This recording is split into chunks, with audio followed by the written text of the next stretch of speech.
ட்ரெயினே வரல. நம்ம ஊருக்கு இந்த போனே எடுக்கும். இந்த டிஸ்டன்ஸ் 2 நாள் போனே எடுக்கும். அப்டேட் எங்க வந்துருவாங்க.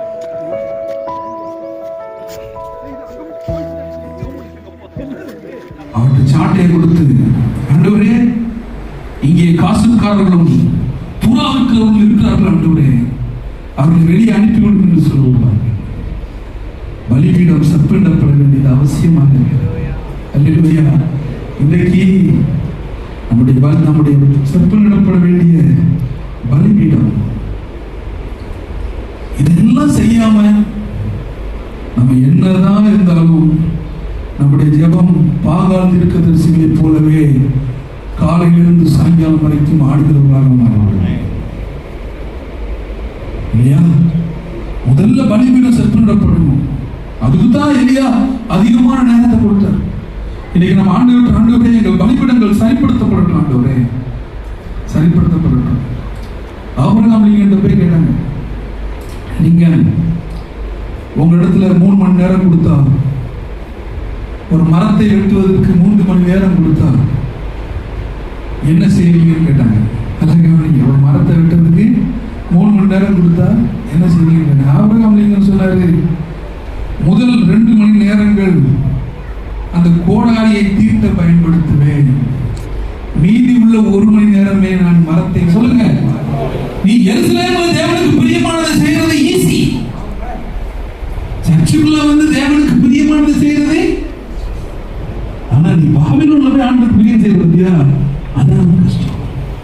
அப்படிப்பட்ட தானியங்களை கொண்டுதான் தேவன் தம்முடைய ராஜ்யத்தை கட்டி கொண்டிருக்கிறார்.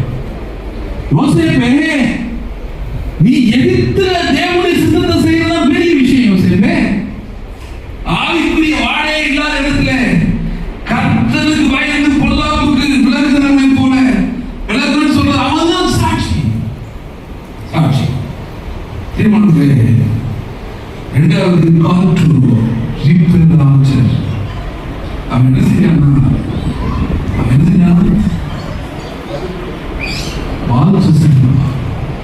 வாசஸ்தலத்தை சரி செய்யணும்.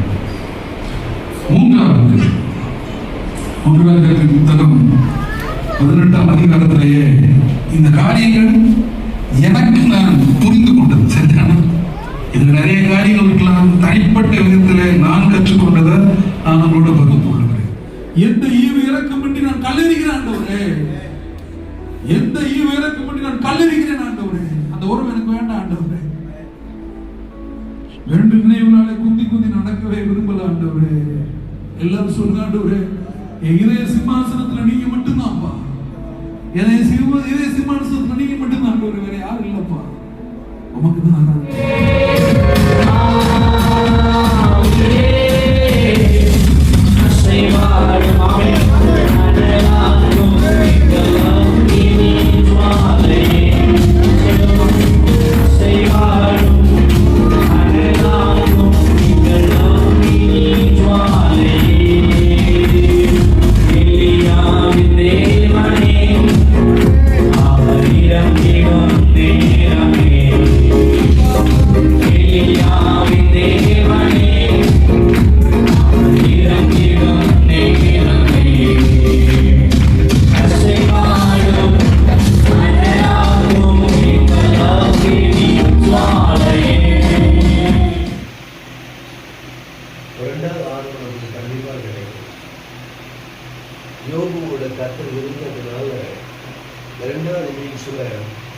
பிசாசை பார்க்கவே முடியாது. முதல் அதிகாரத்தில் தான் ஒரு எட்டு மாதிரி இருக்கணும்.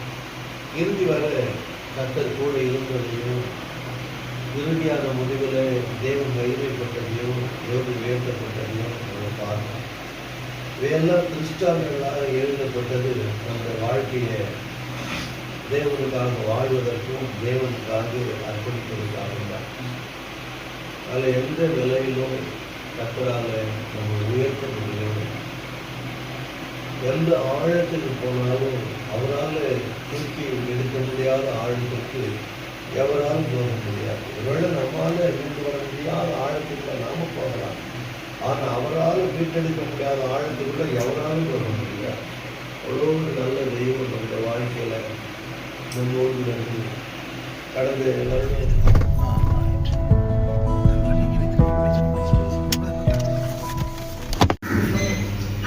அப்போ கல்யாணம் மாதிரி என்ற ஒரு ரெக்வஸ்ட் பண்ணாரு.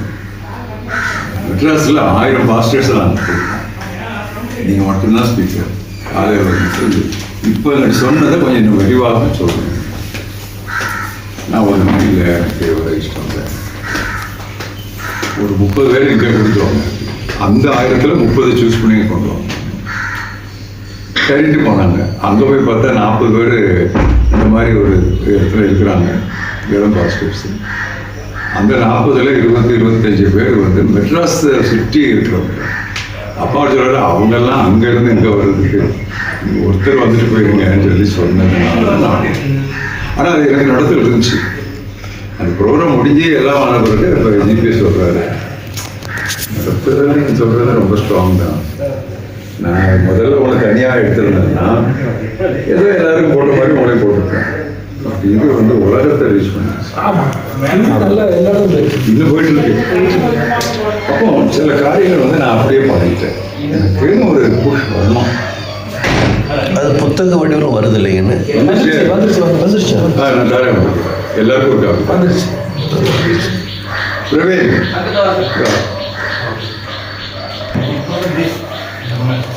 கற்றுக்கொள்கிறோம். நாங்கள் கற்றுக்கொள்கிறோம். தம்பி புஷ்பராஜ் வந்துச்சுன்னு உங்களை போலவே ஆங்கிலத்திலும் தமிழிலும் பிரசவம் பண்ணக்கூடிய நல்ல ஒரு தேவ தம்பி. இன்ஃபேக்ட் என்னோட வயசில் சின்னவராக இருந்தாலும் அநேக காலத்தில் எங்களை வழி நடத்தக்கூடிய ஒரு நல்ல ஒரு தம்பி. அவர்கிட்ட சொன்னேன், அண்ணன் வந்து நீண்ட காலம் ஓடி இருக்கிறாங்க, அண்ணன் வந்துட்டு பாராட்டினா நம்ம பாராட்டினா திட்டுவாங்க, திட்டு வாங்கிக்கலாம். ஆனால் கூட நீங்கள் போடுங்க போட்டு கொண்டு வந்திருக்கிறோம். பார்க்குறீங்களா?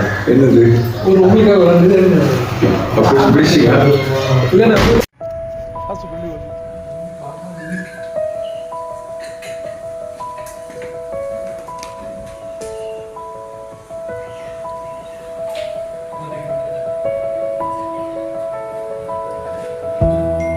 அபிமா, நீங்கள் இன்னும் சாப்பிடவே இல்லையே?